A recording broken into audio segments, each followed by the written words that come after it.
Hello, everyone. Thanks for joining the Ask Microsoft Anything for the monthly Windows 365 AMA. We're restarting the series now after our summer break.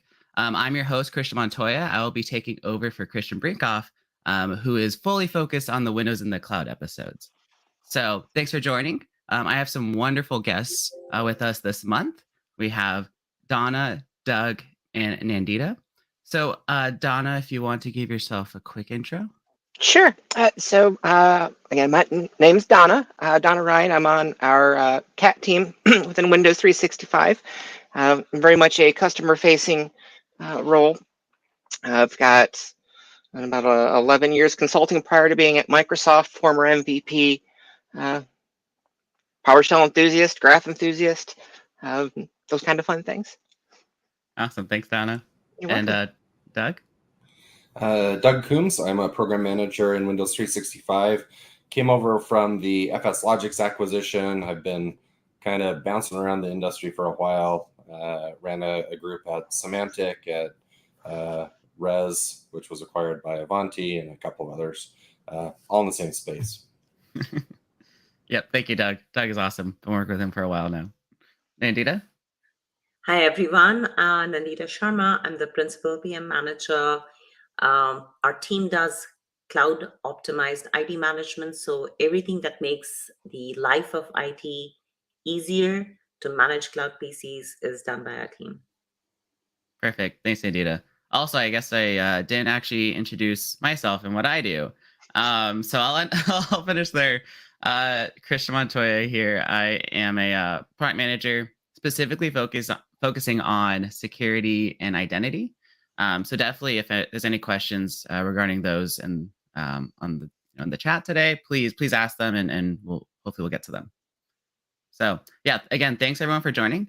We're starting to see some questions come in, but before we do that, I just wanted to give a brief highlight for the month.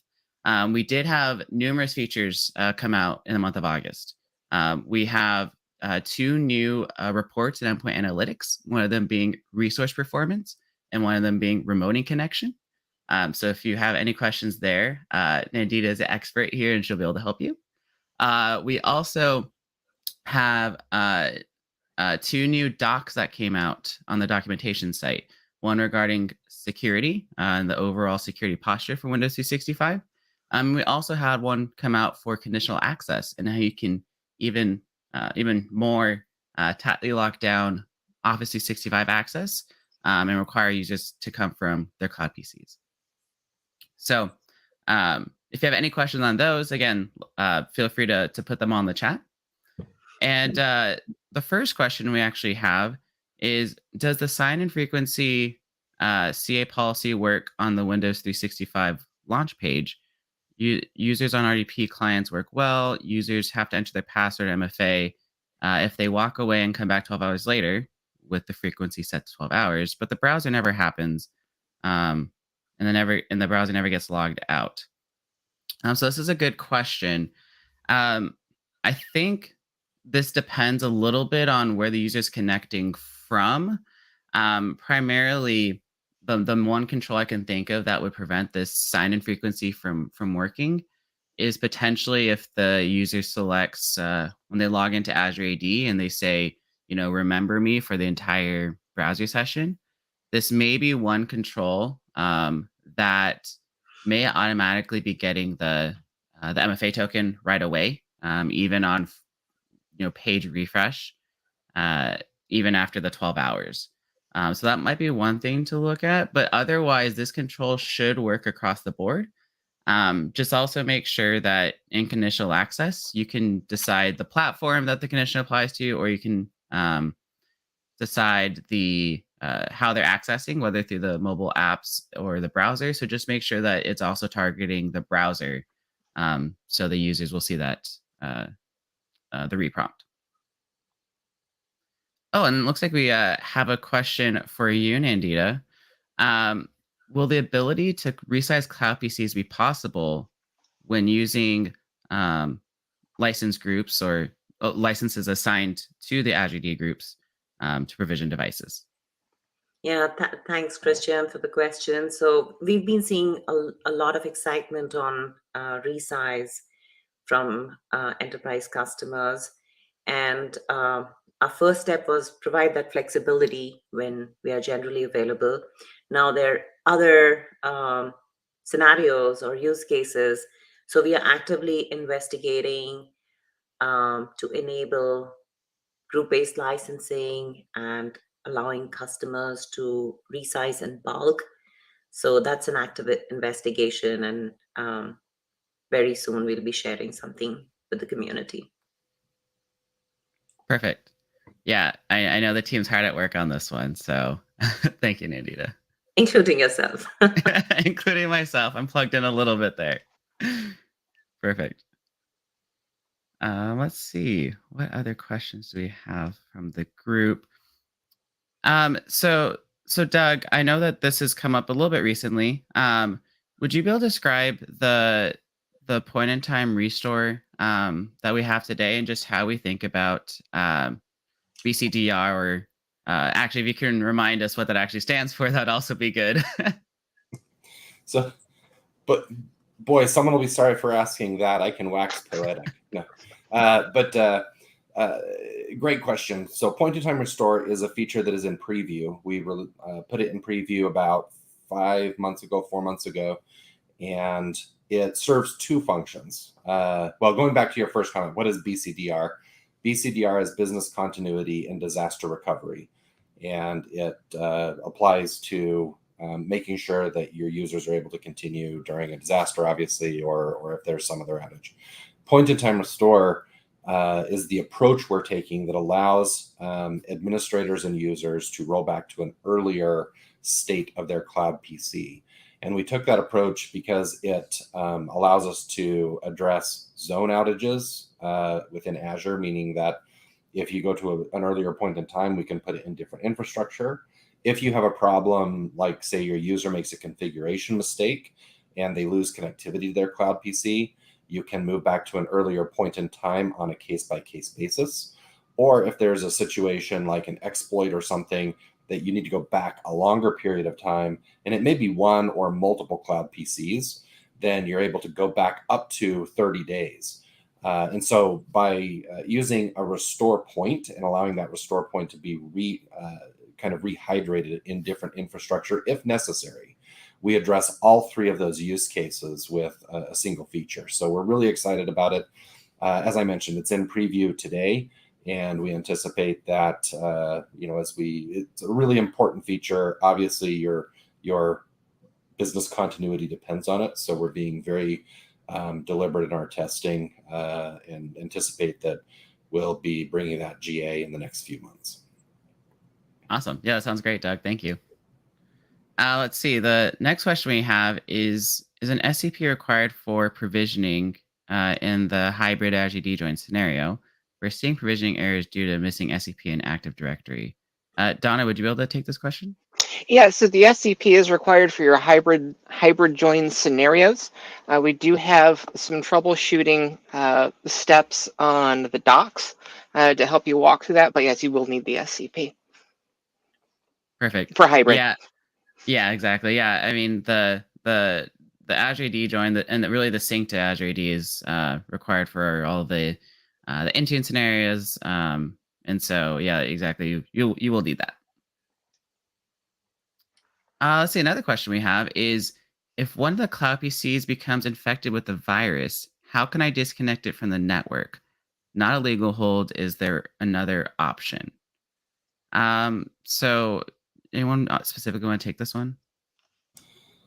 So I won't make a comment that it, in terms of totally disconnecting from the network, that's not super viable in terms of our implementation that I can think of, I should say, right off the top of my head, because your connectivity relies on the network. If the machine is taken off the network, then you don't get to connect to it. However, going back to what I mentioned a moment ago, if your goal is to bring that machine back to a working state, and there's some sort of exploit or infection, then you would be able to do a point-in-time restore to a previous time, prior to that infection, which would essentially recover the machine. Obviously, there's some time there between the time that you're restoring and the time that the infection happened, but it would bring your machine back up. Yeah, that's a good point. Because if you remove it from the network, I guess the other question is, the nice thing about the legal hold is that you essentially take a state, like a state and time for the device, and then with that, you're able to load it into a new network. So, yeah, it seems like we don't have the specific feature that, or very specific thing you're asking for, but legal hold, it seems like it would be a good option. I'm happy to learn more if you want to post another question, or also post a discussion thread on our tech community channel, which can be found at aka.ms/w365tc. I think that would be a great discussion to have there, and we can get some more learnings from you. So, since we're riffing on that a bit, Christian, a thought is you could actually do both. You could do a legal hold, which would give you a copy of the VHD that you could download for forensics purposes, potentially, without actually putting it into memory and creating risk, and then do a point-in-time restore to bring your user back up. So if your goal is to preserve the state of the machine to do some forensics on, you could potentially use legal hold for that. Not what it was intended for, but yeah, I think thinking out loud. Yeah, a great combination there. But yeah, again, happy to see if that would work for scenarios. So definitely, I don't remember who posted this, but definitely would love to follow up a little bit more with the link provided here, the tech community channel. Perfect. There is one question on the chat, which I now I'm confused. So the question is from Steven: when will Azure AD join only hit GA? It is GA.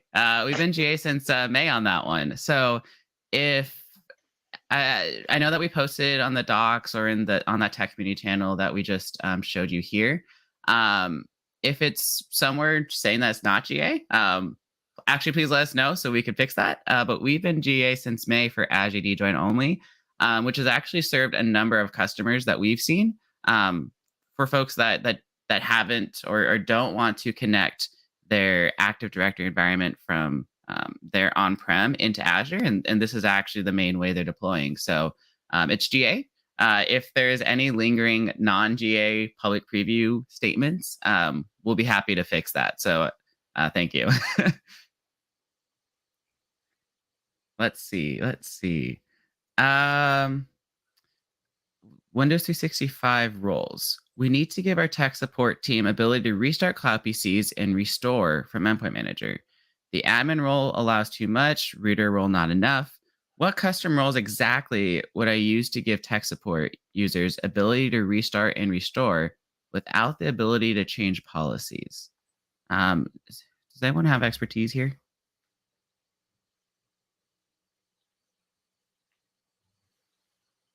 Doug, do you know on yours for the restore at least if there's a specific action? There permission? is not. We did discuss that. We did not put a specific role function for that. It's just an administrative level. However, it's an interesting question, something for us to think about, that maybe there is this internal tech support role, especially as we look at larger implementations that would provide some limited access to exactly the things that are looked at. But I'm not an expert, but I'm not aware of a role right now that would facilitate exactly what's being looked for. Makes sense. I guess so. While we're on that topic, so Nandita, does the resize operation also have its own permission, or is that something just more generally we still need to add for our different actions? Yeah, I don't remember top of my head, but it definitely needs specific roles to take resize action on. But I don't have it top of my head. I think that's a good question. Probably we should probably have maybe some information on docs if there are any specific actions for restore or resize or reprovision. What are those specific roles? Maybe we should even have a documentation for that. So thanks for calling out. And Point Yeah. taken. Yeah, it's a good question. Yeah, it sounds like there's still some follow up on our end. But and generally, I'd love to actually also see this feedback again, either in that tech community channel or in our ak.ms W365 feedback. This is where you can request features, upvote other features, and it sounds like this would be, a very good scenario for you. So definitely please post it there, and that way others that are listening now, listening later, can also upvote that scenario, and we'll take that in, prioritize, and hopefully get some features out that you'll all love. And Donna, while we're waiting for more questions, I'm really curious about your setup and also the little Clippy in the corner. Is Clippy still alive? Okay. Oh, Clippy is definitely alive, at the very least in our hearts. And he's no longer officially a mascot, but I know he has plenty of fans within the community. I found the pattern template file, whatever you want to call to do those on Thingiverse. There's quite a few out there. So if you want your own Clippy, you can absolutely print one of your own. Print your own Clippy from home. Nice. Yeah, it's actually funny that you have that, because someone dear to me also made one for me. And so it's sitting on my desk, and it's great. It's a nice little nostalgia reminder there. Mm-hmm. Oh, absolutely is. I'll expect my Clippy in the mail, Donna. You joke, but I actually, when I printed him off, I printed a bunch of them. So if you do want one, we can chat afterwards, and I'll be happy to ship one out, because the more 3D printed stuff I can get out of my house, the better. Oh my gosh. So I guess, Nandita, you're the last We'll one catch up standing. later. Very good. That's great. Okay. Oh, we got a question in. Okay. So let's see. It says, I know Microsoft is working hard on new Windows 365 features, but we don't see these new features in the Microsoft 365 roadmap. I'm very interested to know what is coming. So that's a great point. We do make efforts to update that roadmap. I know that sometimes we update it alongside Office and everyone, so maybe the cadence is a little bit slower. I guess maybe for the folks on the call, Doug, you mentioned that the point-in-time restore we're planning on GAing very soon. Are there any other big features that are that are we have our sights on that maybe GAing soon, or just maybe some other docs that will be coming for guidance? Anything else on top of your heads? So big is in the sight of the beholder. We do have a couple that I think are really exciting new reports that are going to show up in admin in the near future, that will allow administrators to see connection history for each of their users in terms of connection errors and the health of their cloud PCs, as well as if a cloud PC is currently healthy. So when I say currently healthy, there's specific checks that we'll do, and those will show up as passed or failed. So gives administrators, and back to that question on the internal help desk person, gives a lot of powerful information to those folks to understand the current and past state of their users. So I think that's really exciting. I know that it might be a lot of people are yawning about that, but I think there's probably a couple people out there in their seats jumping up and down. Eyes rolling. Yeah. Go ahead, Nandita. Yeah, so we received a lot of good feedback on just getting more insights, enabling admins to actually understand what's happening in terms of the user's device health and taking action. So we are actively working on that. I'm not going to spill the beans here, but there's more coming, just for admins to monitor, troubleshoot, and take actions. And again, on resize, I don't want to just keep going on resize, but there's a lot of flexibility that we're going to allow in the service. So that's also active investigation and also active feature development, which is happening as of now. Perfect. Yeah. I know that there's so much coming with resize. Actually, I think 2 weeks ago is when when we start supporting Azure AD join devices being resized. So I know that your team is super active on this. Yeah, I guess the other thing that I can think of for what's coming soon is the single sign-on behavior. That way, you log in once to Azure AD, and that actually gets you all the way into your cloud PC. That's listed as either preview or GA later this year, and we're actively working towards that. So that will be available soon-ish. But something where we know everyone uses, or a lot of folks use the single sign-on ability throughout Azure AD, just logging in once and getting access to SharePoint, Outlook, etc. So pretty soon that will also be able to get you into your cloud PC, which is very exciting, personal, very near and dear to my heart. And then I guess generally, as we end this little roadmap topic, we definitely want to continue trying to add items to the roadmap. And then also, we do have Ignite sessions coming up in a couple months. So please stay tuned. Some of these, don't want to spoil the beans. Maybe we'll go into the Ignite session. We'll see. But definitely keep an eye out there, as that will be. We'll definitely have some Windows 365 highlights there. And then, okay, let's see. Another question is from Casey. Does it matter what OS the host is for Teams on a cloud PC? We see failures to make Teams calls sometimes. Is the AVD optimization available on all host OSs? Don, is this something that you can answer? I think I can take a stab at that one. There's multiple questions on there. And so does it matter what the OS the host is? So I'm assuming that's referring to is what the physical device the end user is connecting into versus, like the VM host or, the session host, if you will. Yes-ish. The Windows experience with the WebRTC for Teams does provide a superior experience. And that's where, a fair amount of our focus is, because that's where a good chunk of our users are. That being said, if you are running into connectivity issues with iOS, with Android or macOS, please open up a ticket. We want to know about that. We want to be able to address that. And we want you to have the best Teams experience. Is the AVD optimizations available on a hosts?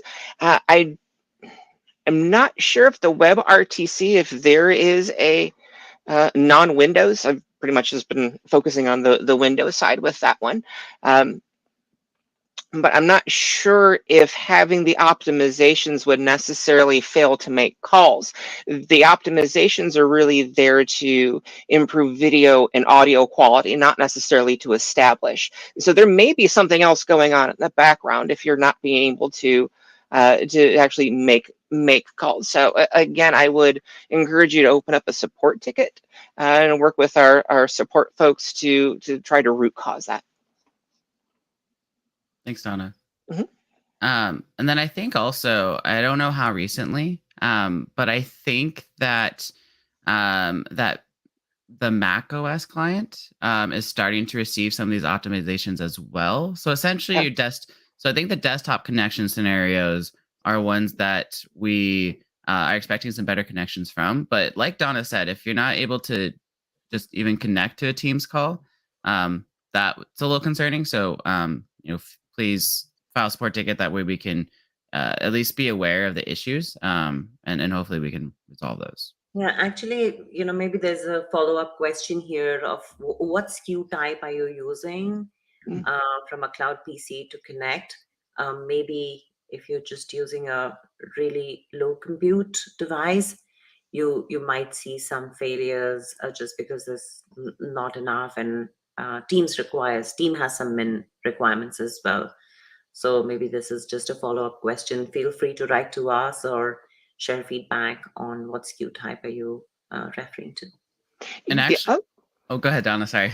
Well, as I was thinking, the WebRTC service is actually running on the cloud PC itself, and as is today, it doesn't auto update if your cloud PCs are old, which there's nothing wrong with, but it may be worthwhile to either check to see which version. I know there was a new version that was pushed out within the last month or so. And the other thing you could do, depending on, as Nandita was asking about with SKU, depending on what type of image you use, if you're using a gallery image or a custom image, if you use the one that has the M365 apps already baked in, it gets the Teams optimizations by default. If you do one with just OS optimizations, as of today, it's not getting the WebRTC.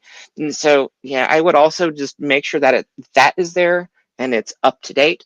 If it's not up to date, we do on our GitHub have a proactive remediation package that allows admins to essentially allow that to update while being cognizant of user session and activity, because when you do update that service, it by default kills all Teams processes. So that's not something you just want to push out, like through ConfigMan or through Intune as a required ASAP. You'll get a lot of help desk tickets. So, but check on that WebRTC as well. Just make sure that's up to date.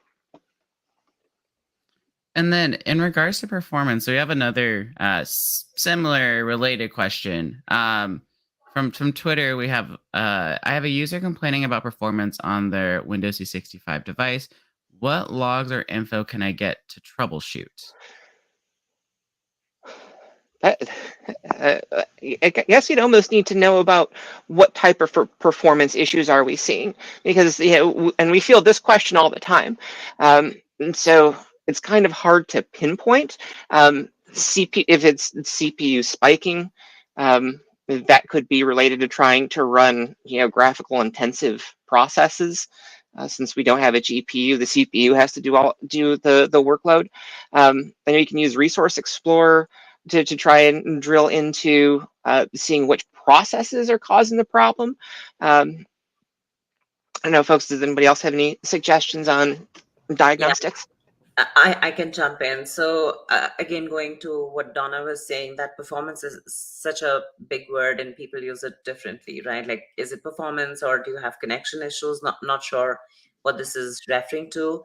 But there are two reports which Christian said at the beginning of the session: resource performance and remoting connection. So if you go to resource performance, that gives you at the tenant level, we score the devices based on CPU and memory spikes. And then you can also get granular insights. So you can go to each and every device, and then over time, you can see if they're spiking over time, or is it just one day that they had just a bad experience. And if the score is low, and if there are not enough compute resources available for the productivity applications that the user needs, we actually prompt a resize action, just because we are seeing that over time, because CPU and memory spikes can be extremely noisy. So we don't just recommend a resize just based on like one day, but over time. So you can use resource performance there. And then there is another report called remoting connection, which you can go to and kind of get more details on sign-in time and latency. And we actually made an update on remoting connection. Now we are showing RTT or values on a daily basis by users. So there you can get like, great, I can connect, but my latency is not great. Or I'm just taking too much time to connect. So both from a compute standpoint and a connection standpoint, quality of connection standpoint, you can refer to both the reports. But again, performance is such a big word. But please try these two reports and tell us if that worked for you. Yeah, and Nandita, well, real fast, I wanted to call out that I think, because that came out this month, right? So I think we have a post on Tech Community. Yes. Right, perfect. So yeah, if you want to learn more about those two reports that Nandita was just describing, again, go to our Tech Community, which is W365TC. So I want to make that plug before we skip too far ahead. Go ahead, Doug or Donna. I was just going to say, as you can imagine, the fact that all of us are chiming in, this is something we think about a lot, and a place where there's a lot of resources. I will also add that inside of the client itself, there are two really important things that a user can see. There is the round trip time, which is essentially the latency. And any user can see that by going into just the connection information and look at the round trip time. Generally, you're going to want that to be 100 or less. I mean, there's different ideas there, but really high latency can obviously cause a problem. And then shameless plug, we did put a feature into preview called RDP Shortpath, or UDP, which has been in preview for a couple of months. That is an alternate mechanism to connect to your cloud PC. Oh, great. Thank you. The link popped up there. It's in preview right now, but anticipate the first phase of that going GA in the very near future. We, depending on the network configuration, and one of those comments, future stock performance doesn't match past experience, but we've seen many users more than have their round trip times cut in half or more using the new UDP. So something to look at if you're having latency issues. Do you also want to share, like, how can end users find if they're using TCP or UDP? Like, maybe that's a good. Yeah, thanks, Nandita. That was actually the second item I was going to mention and totally forgot about when I got excited about UDP. So in that same report where it shows the round trip time, it shows what protocol is being used. So the user can see if they're using UDP or TCP. And so once it's configured, the user can check and verify they're using UDP. And in the future, we obviously anticipate surfacing this information to administrators as well.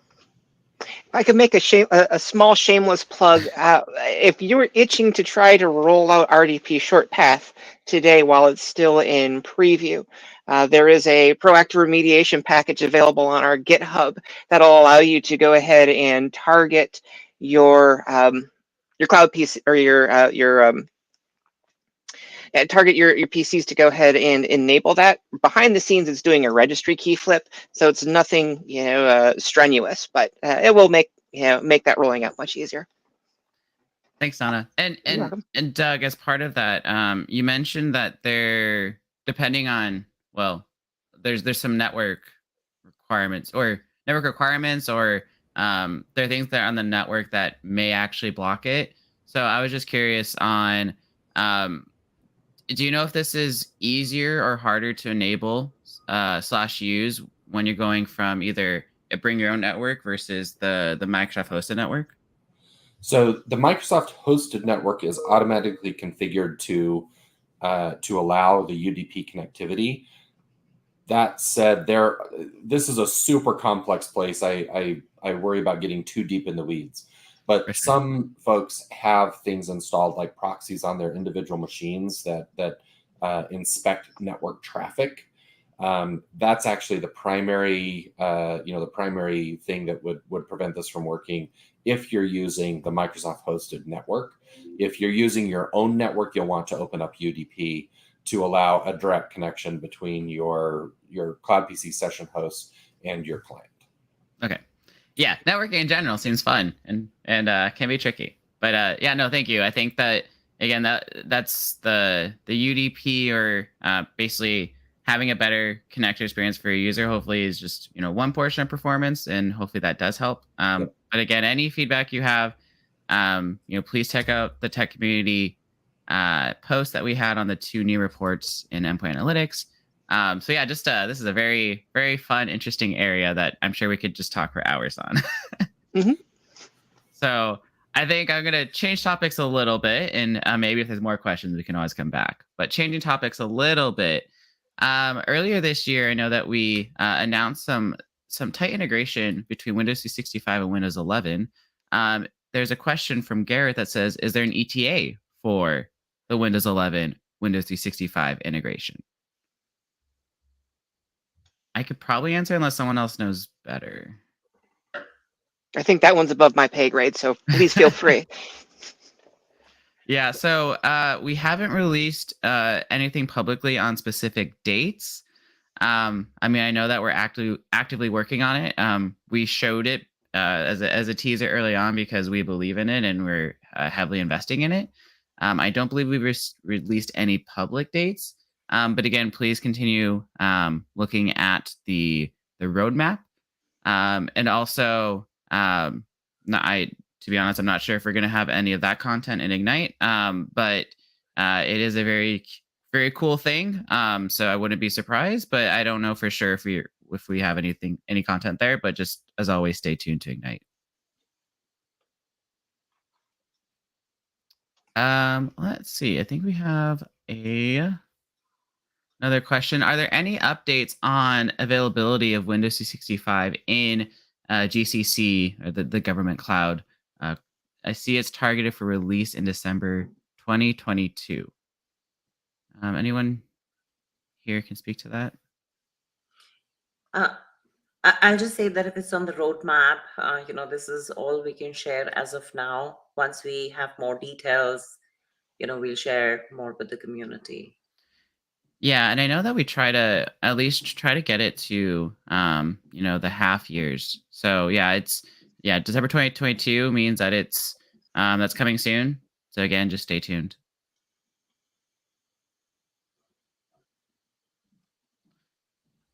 Let's see. And then there was another one.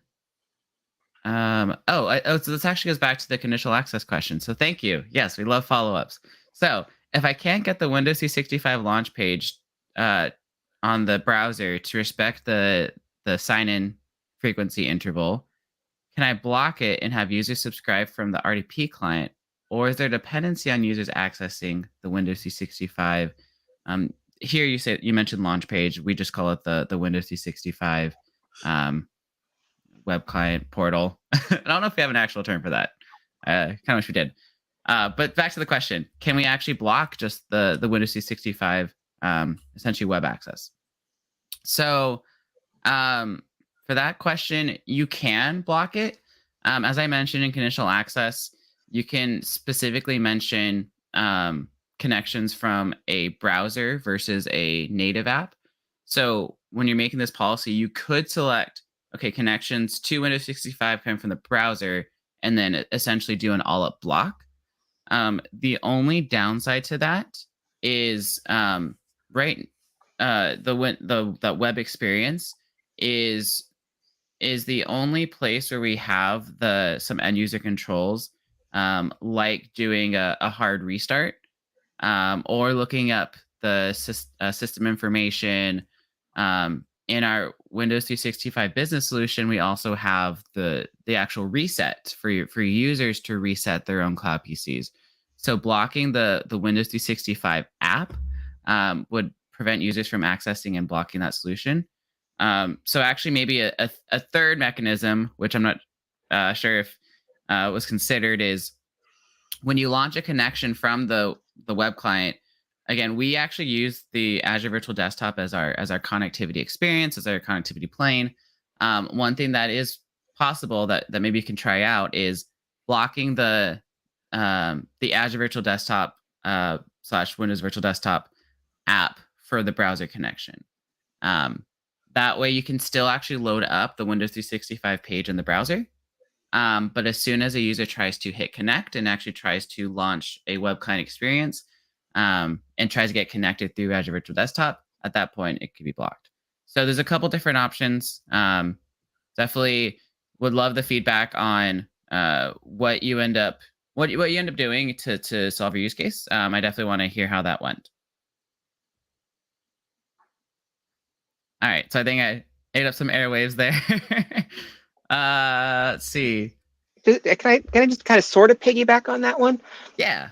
I know with our Windows 11 integration and our native app coming soon, the experience is going to be, it looks and behaves much nicer than the current remote desktop. So with the current RD client, it's still tied to AVD. We don't have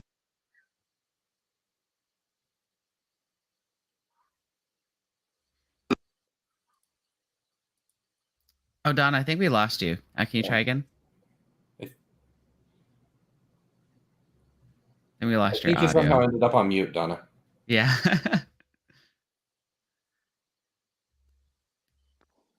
No, Okay. my earbuds are just dropped for some reason. No worries. All right. Sorry. We you mentioned that we, as part of the Windows 11, that will have our Windows 365, essentially an app on the Windows desktop. But after that, we kind of lost you. So Yeah, and so those functionalities that are currently only in browser, like doing the rename or the troubleshooting or the restart, that will all be part of the native client. And so have that unified experience, which is really nice. And then you may not have to necessarily worry about blocking certain features of the web versus allowing some. It may just be easy. It'll probably just be easier to do a full block on that because that functionality should be there. yeah, that's a good point. So I guess the message is stay tuned, so that way, Yeah. as soon as that integration comes out, that you can test that and use it in this scenario. Yeah, I mean, I'm really excited about that. I love working from the Windows desktop because, I mean, Donna, as you mentioned earlier, when we talked about the teams, the optimized teams experiences. Right now, it's primarily on those desktop experiences, and so yeah, as soon as we have the Windows 365, integrate more natively with Windows 11, and you get those same end user controls just from a Windows desktop app. I just feel like it's going to be magic. So let's see. Another question we have is assigning users multiple virtual machines, aka cloud PCs. Currently, users can't be part of multiple provisioning policies. Are there any tips or workarounds here? This one's a little near and dear to my heart, but I want to give also space to others. Go ahead. Go ahead, Christian. So the observation is 100% correct. Essentially, no matter how many Cloud PC licenses a user has, only one provisioning policy will essentially evaluate and then say all your Cloud PCs are going to have this configuration. So correct. That is the behavior today. There's not really any easy way around it. I know that we've received this feedback before. I mean, again, also, if you want to either upvote or create this item in Windows 365 feedback, that would be very much appreciated. But we have heard this a lot, and we're actively trying to essentially find a way to split that up and say, in this provisioning policy, I want this user's, this user's maybe their 2-core license to be this experience, but maybe they have a 4-core license over here. Some other way to actually give you the opportunity to target which cloud PCs get which provision policy / experience.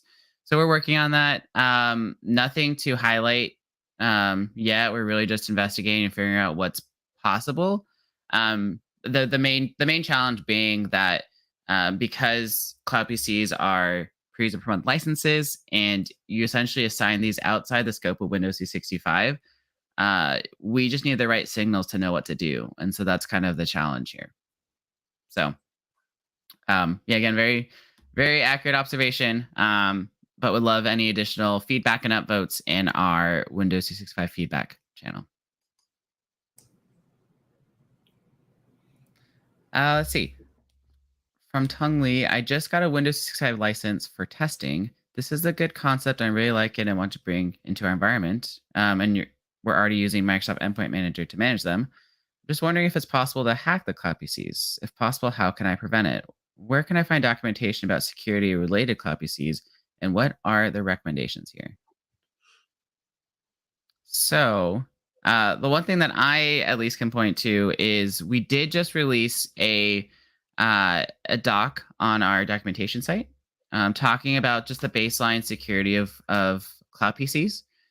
So talking about some of the built-in features like Secure Boot, linking over to conditional access and how you can prevent or restrict or just make that access conditional, kind of like the whole discussion we were talking about with the web browser, but more generally just conditional access.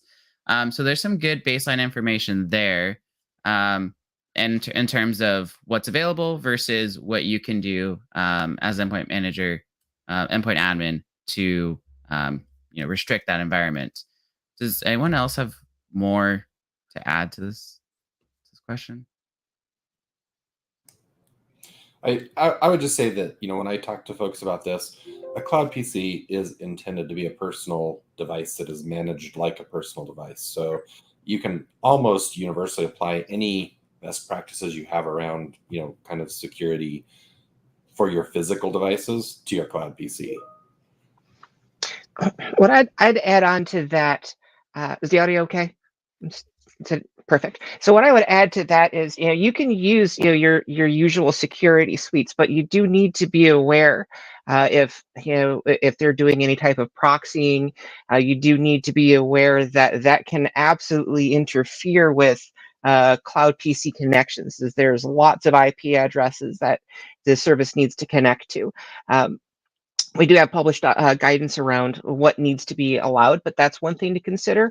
The other thing I would look at is if you're concerned about lateral movement, and you're on like a bring your own network with a site-to-site VPN or express route back in, doing your firewalls and gateways is important, but you could also just simply use a Microsoft hosted network where it's not connected to any type of corporate resource. And so, the looking at your network topology is going to be something to do your due diligence on when this rolls out to production. Yeah, and Donna, just adding on to that, one of the this is just good practice, making sure that you're always updated.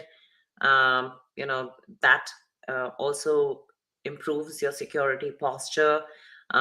I also want to kind of share that auto patch. Windows auto patch is now available for Windows 365 customers as well. So please leverage Windows auto patch and keep yourself updated and secure.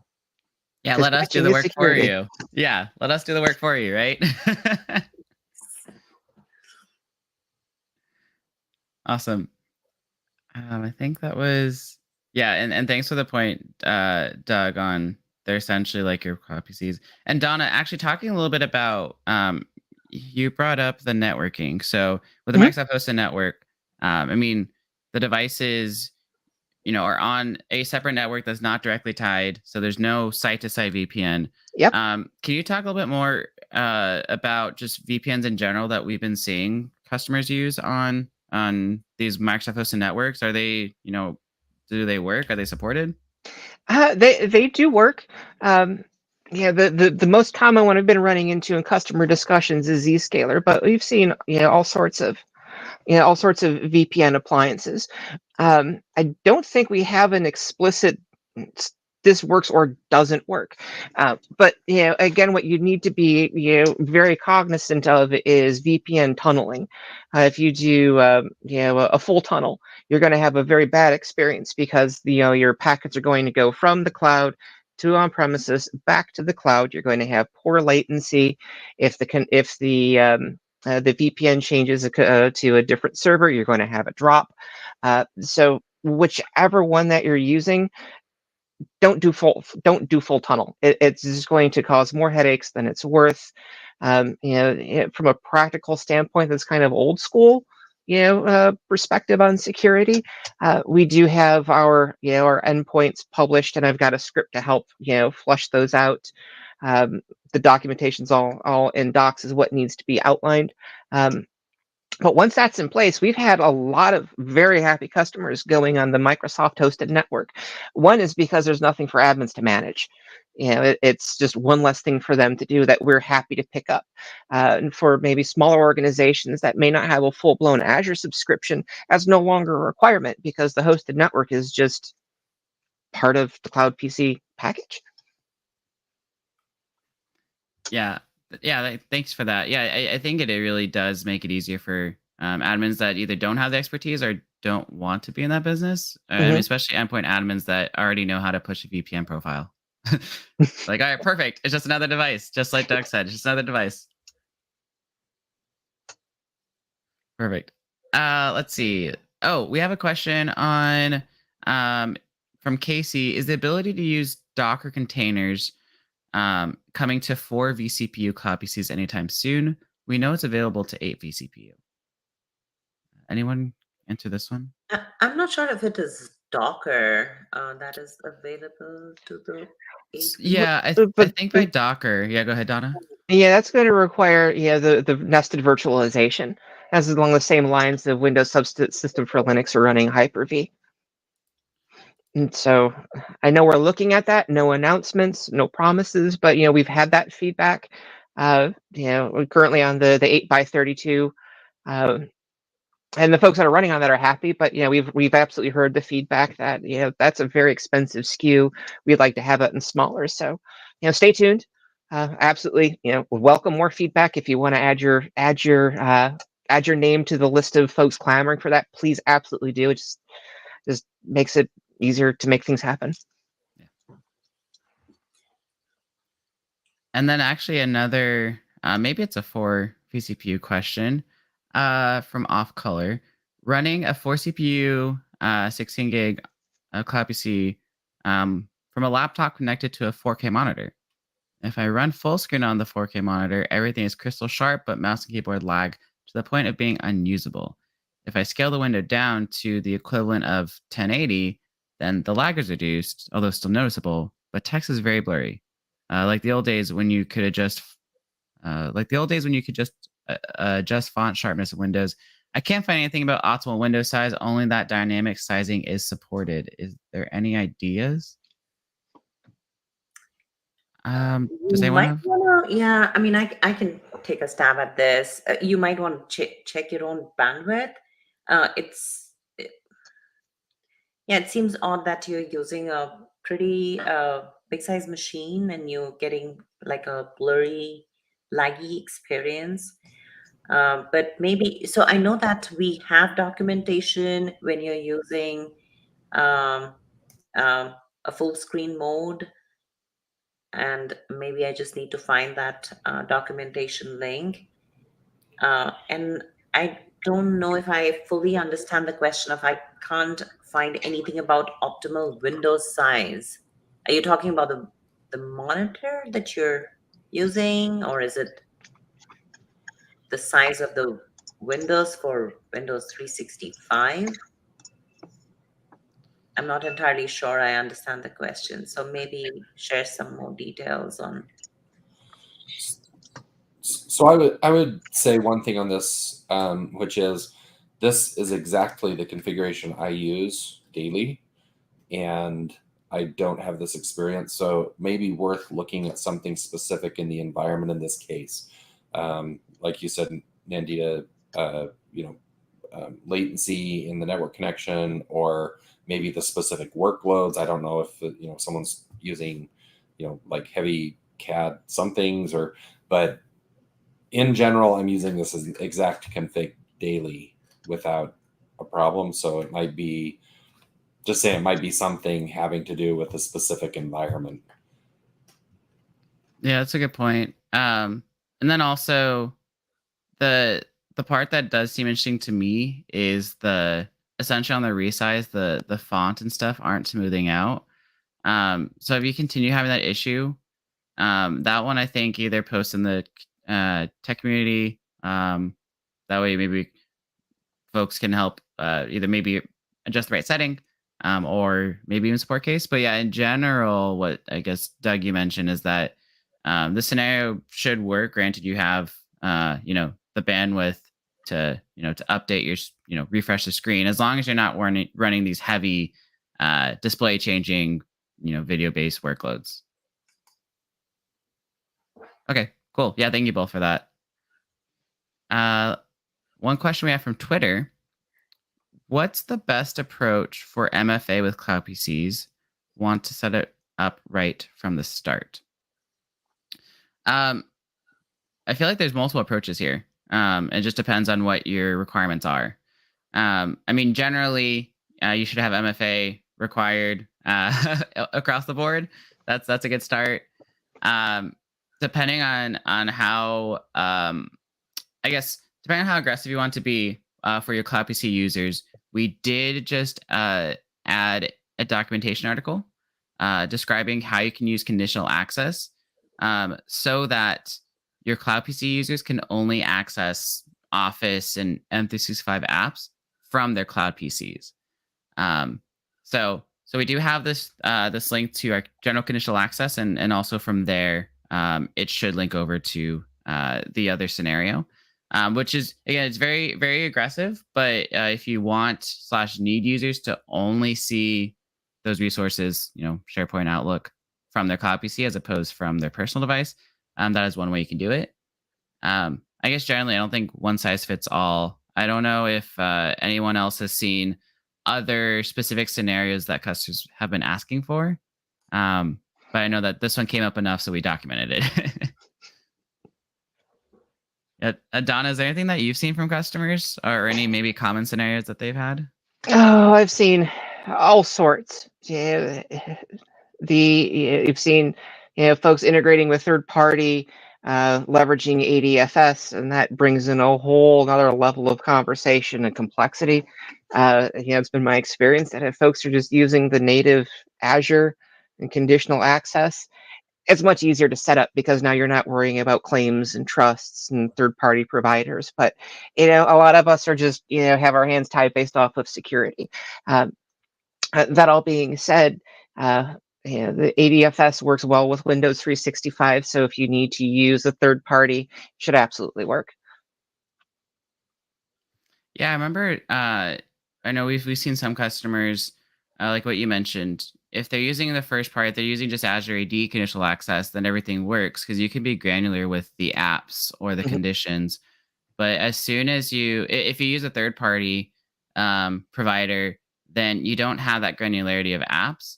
So I guess just to call it out here, yeah, if you use third party, but you're trying to say, okay, specifically for the Windows 365 app or portal, do something different from the rest of your Office workloads, that actually won't work. So that's where, yeah, what you said, Donna, just using our first party Azure AD conditional access, you do get that that flexibility. Yeah, to maybe carve out something unique to Windows 365, but then maybe something separate for Office or whatnot. So yeah, thanks for highlighting that. Mhm. I guess to maybe just to throw a little plug in there too. I mean, if the goal is to use a third party to get single sign-on, we do have that coming with Azure AD here shortly as well. So stay tuned on that one. That's actually really it's really nice not to have to do the second prompt. Yes, I'm a very big fan. All right, I wonder if we have any more questions. I I Yeah. I think I think that's okay. So I think that's it for We're good. today. Yeah, if we weren't able to answer your questions, again, we do have different forums. If it's a feature and feedback, please use the ak.ms/w365 feedback. If it is a question for a discussion, or if we said we'd love to follow up with you, use the tech community, which is W365TC. But we really appreciate all of you joining today. I mean, also, I want to thank our wonderful guests today for jumping in and kickstarting the second half of 2022 with our first Ask Microsoft Anything for Windows 365. So we are, again, very excited to be in this community with everyone. And we do have a Windows in the Cloud video coming out that Christian Brinkoff is leading. But other than that, we're looking forward to seeing you next month at our Ask Microsoft Anything. So thank you, everyone. Thanks, all. Thank you.